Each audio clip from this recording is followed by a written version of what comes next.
A collective action rapidly executed without a deliberate decision-making process. This is the definition of a battle drill, or at least the definition of a battle drill that was pounded into my head many, many years ago in the American military.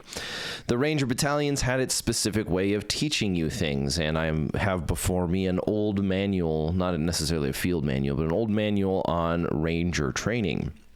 And the reason why we are here is because we are going to address the differences between civilian and military training, not only in our current era, but throughout history.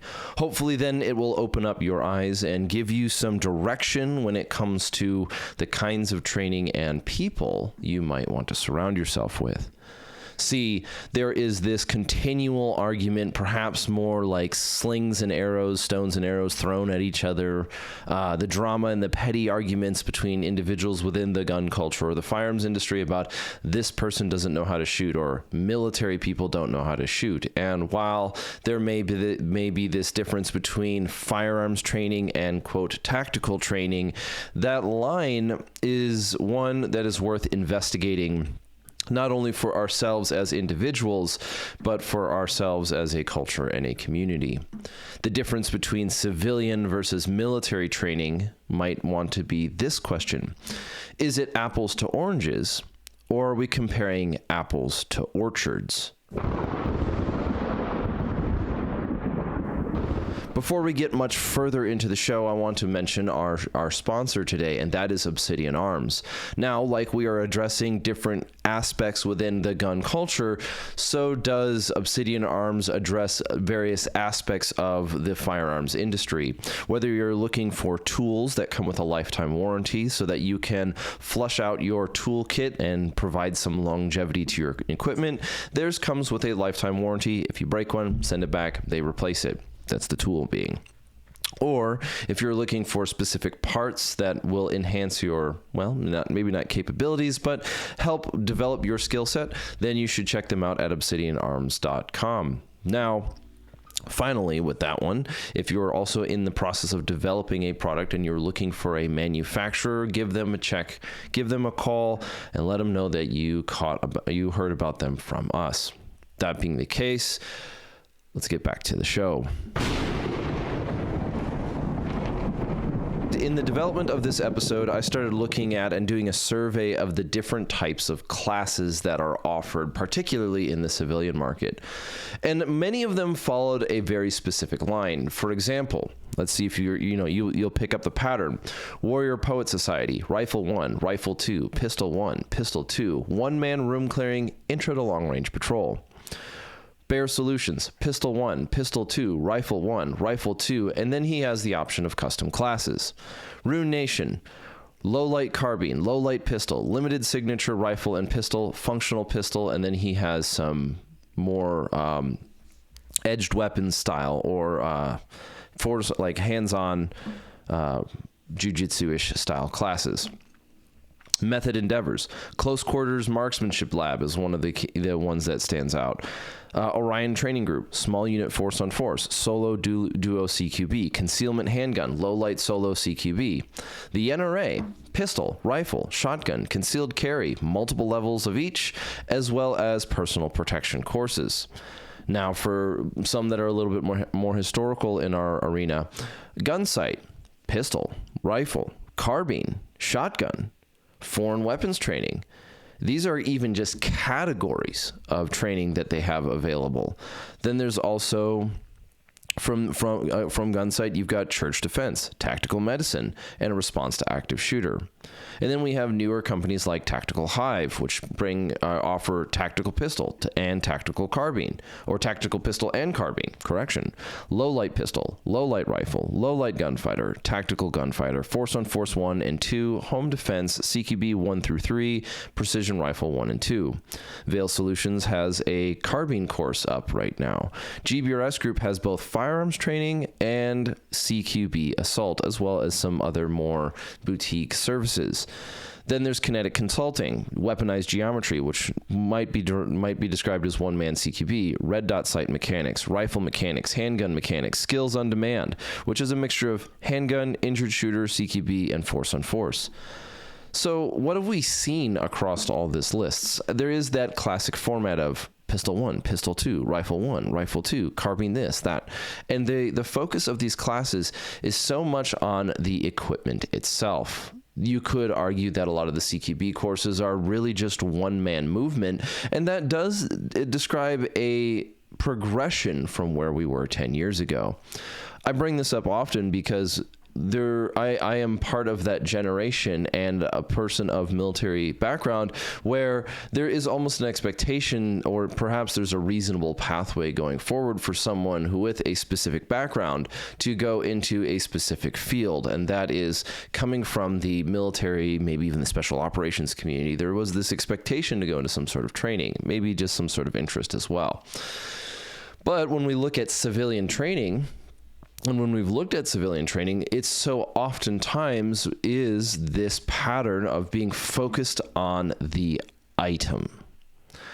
Civilian training being compared to military training tends to focus itself on the item, learning how to use the thing, learning how to shoot the handgun. And it might cover topics like stance, grip, sight picture. It might cover subjects like situational awareness. It might cover drawing a handgun from a holster, whether concealment or otherwise.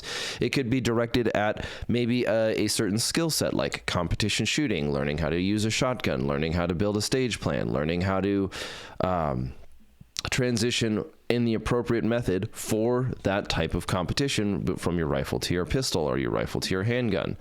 Then there's these more boutique courses that we've seen pop up more and more lately, like low light pistol and rifle, low light carbine, limited signature carbine or pistol might be shooting from kind of like the CCW version of like a bag gun or something like that. You also have more specific elements of precision rifle, which could on the one hand be like a hunter situation, or on the other one would be designated marksman or sniper school. This also comes around at the time where our favorite ragdoll Malcolm Nance is claiming to have been in the American Sniper School, or he claimed to be a graduate of sniper school when after, I think it was, who was the cadet, Funker? Did some investigation and he found out that the thing that he was claiming to be a sniper school was actually a civilian designated marksman or civilian precision rifle course. And that looks like stolen valor. And so while there are these trends in the firearms or the gun culture, how do they differ from military courses? Well, in the military, you get training like Ranger School, Airborne School, Sniper School, Sapper School, Pathfinder, Scuba, Military Freefall, Air Assault, Mountain Warfare, SEER, the Q course, languages courses, and then there are other job-related schools like EOD or communications or radio operator or one-station unit training for those who are in the infantry. And you start to see that there's a rather big distinction. There's a rather large difference between military type training and civilian type training. And this brings up the word ontology. Now, ontology is the study of being, which sounds really heady and rather academic, but an example, and probably one of the most sticking examples that was ever given to me about how to understand the concept of ontology is that the difference between man and God is the difference between table and brown. Now, you can't really compare a object that is a table to a color. You can say that the table is brown, but that's not the same thing as the categories. So ontology also has to do with a study of categories and how do we understand the differences between different categories of, say, beings, animals and humans being maybe one serious question that has consequences, whether it falls into ethics or it falls into even epistemology.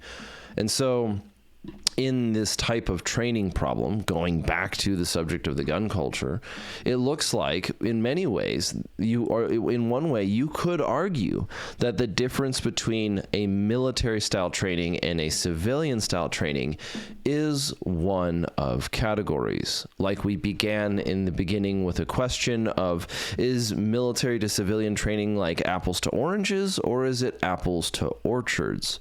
See, an apple and an orchard are ontologically different categories, or ontologically different subjects. So then let's pull back a little bit and let's reel back the veil of history and look at what ChatGPT had to say about the history of American civilian firearms training.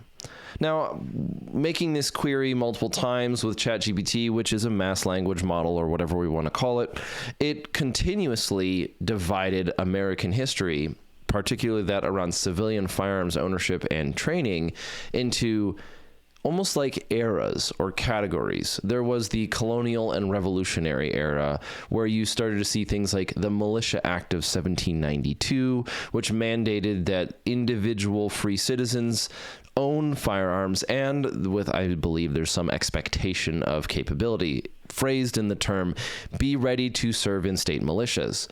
In other words, it wasn't good enough that you had one. You also had to have some capability with it.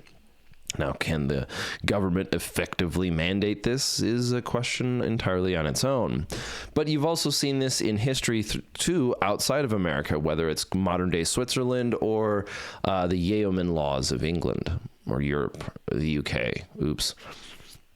But that changed a little bit through westward expansion, and it was in the late 1800s in American history where you started to see the rise of shooting clubs. Now, as the country became more metropolitan, whether through the Industrial Revolution or otherwise, you saw more of these things being influenced and developed by either individual groups or larger individual groups and organizations, or maybe things that started to be called movements.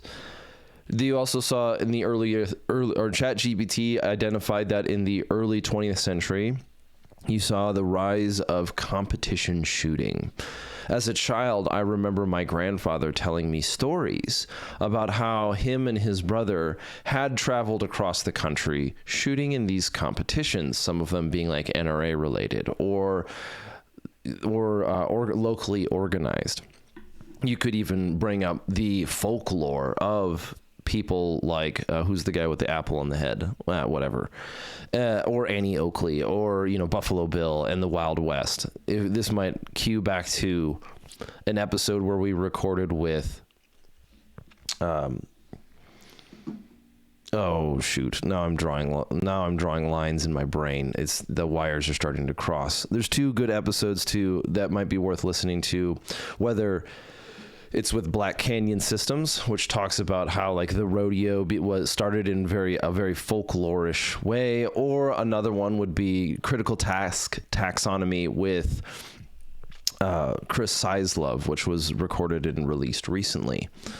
But to nail this in, to kind of bring this full circle and bring this back into the subject that we're talking about, civilian training in the United States began, it at least oftentimes is described as being out of necessity in the beginning and then out of sport.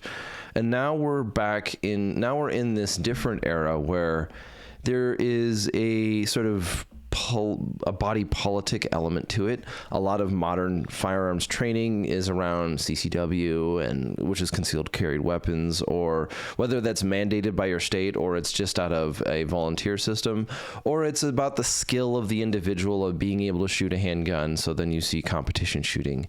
And then the trend that we've seen rotate is moving away from being able to hit the target, say something that's bullseye related, to being able to maneuver inside an urban environment and hit a target. And so then you see with people like Orion Training Group or Kinetic Consulting or GBRS Group or Tactical Hive. So there has been a shift away from, or maybe more importantly, expanding out of merely marksmanship.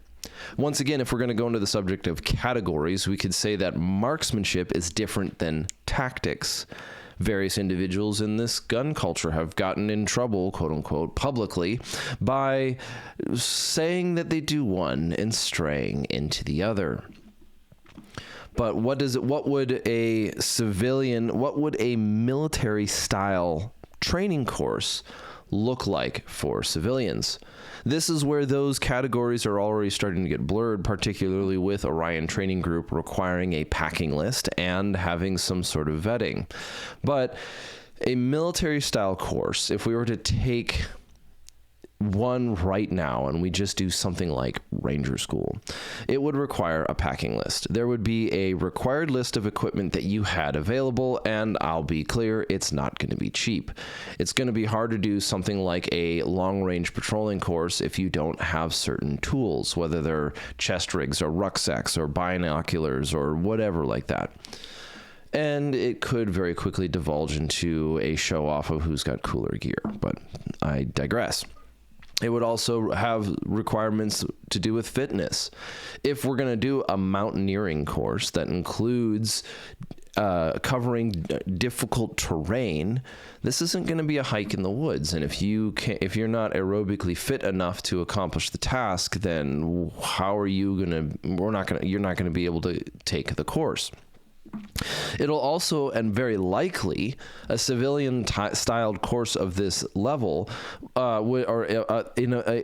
putting on a civilian course in a military style course to a civilian audience might very much so require that it's not an individual that signs up for the course, but a group, whether that's a men's group or just a bunch of friends or whatever. But if you're going to put on, say, a course that teaches military style actions, let's just go back to battle drills.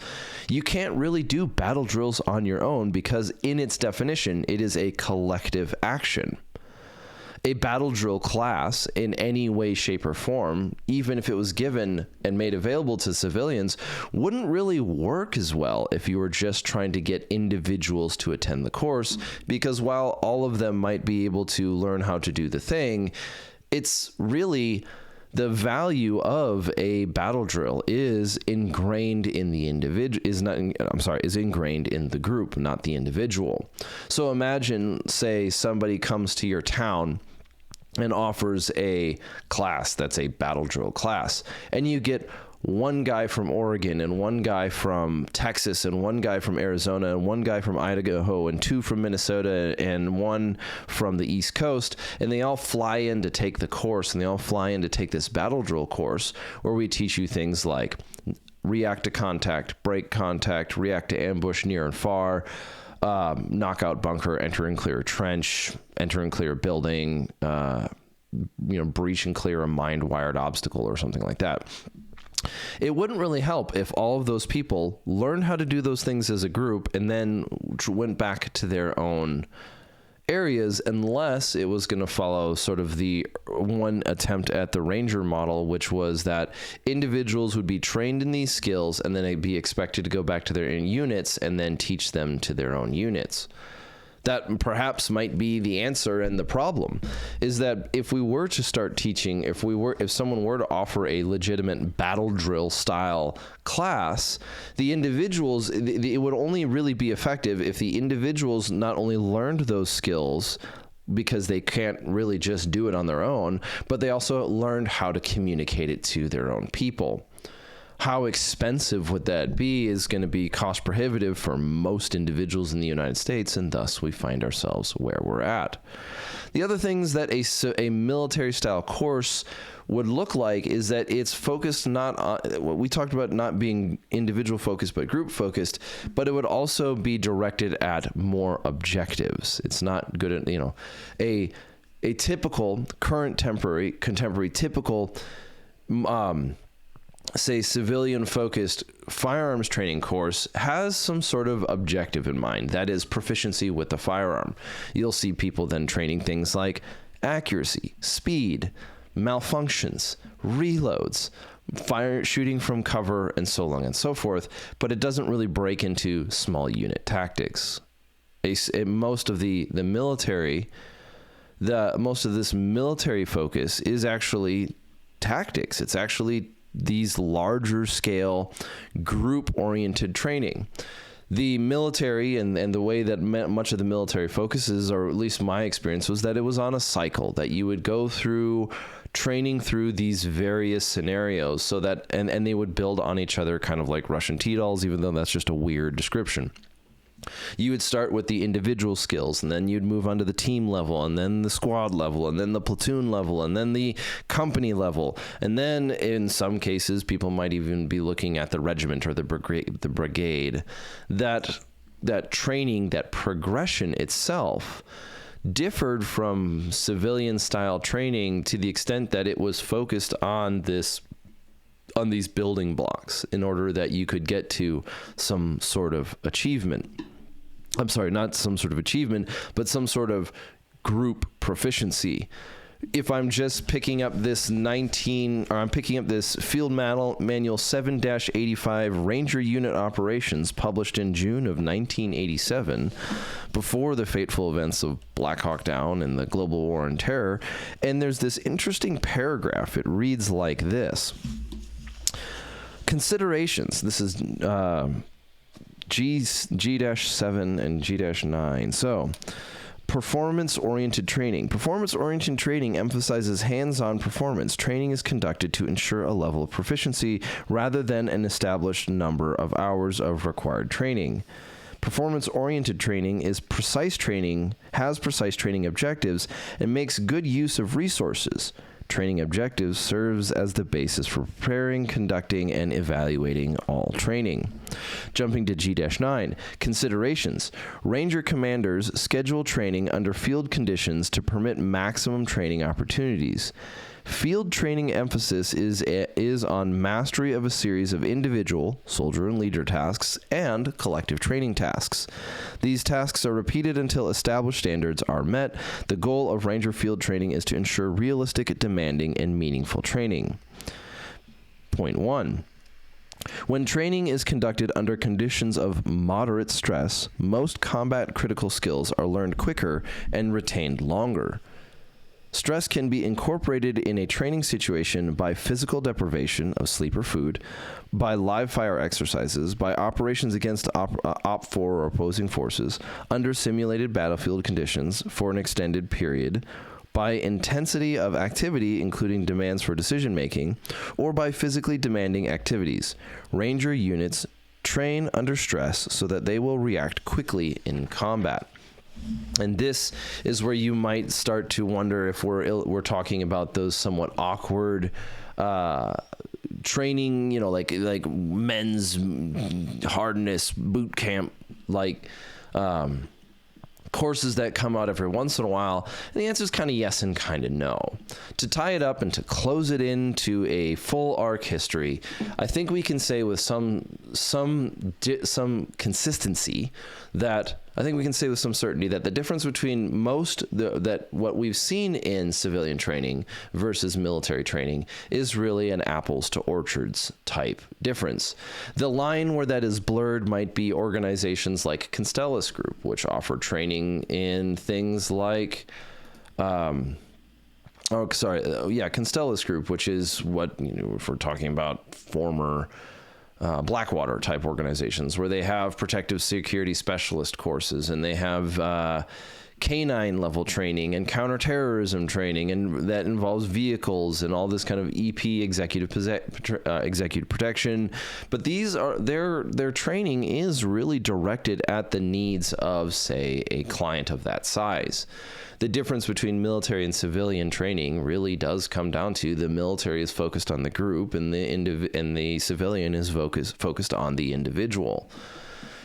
Civilian training, being mostly focused on the individual, does also present an opportunity for us as individuals to embrace the decentralization of the gun culture. Decentralization, the military is very centralized. In fact, it is probably the example of a centralized force, even as special operations is challenging that hegemony to an extent. But the history of the United States includes both examples like the Militia Acts of 1792 and the ranging activities of of colonial America in the 1670s and so on and so forth. And if we were to look at it, and I think if we're going to look at the trajectory of not only conflict in the West, as well as the level of proficiency that an individual will be capable, not only is decentralization a benefit and a value, it's the environment that we live in, but I think it is inevitable. What we can learn from recent history is that insurgency itself is inevitable. And so as much as we have focused a lot of the culture and the industry's focus on training skill sets, we are seeing that it might fall onto other hands to focus on the group, as much as that may come across as somewhat dangerous. So next time you hear somebody arguing about that guy can't shoot, take a minute to look at what we're actually talking about here. Are we talking about individual skill sets, or are we talking about something of a larger picture? This has been the Redacted Culture Cast, and if you enjoyed this episode, leave some comments below on the training that you would like to see, or maybe not only skill sets, but larger activities that you would want to see done. I've asked this question before, and do not be afraid. Your thoughts are not falling on deaf ears. I am collecting more and more material to see how we can impact and add value to your training. That being the case, this being the Redacted Culture Cast, you know where to find us on social media. If you want to support the show, head over to redactedllc.com, where you can find our events. We just did a public land cleanup, and our gear. So, without further ado, with this in mind, go forth and conquer.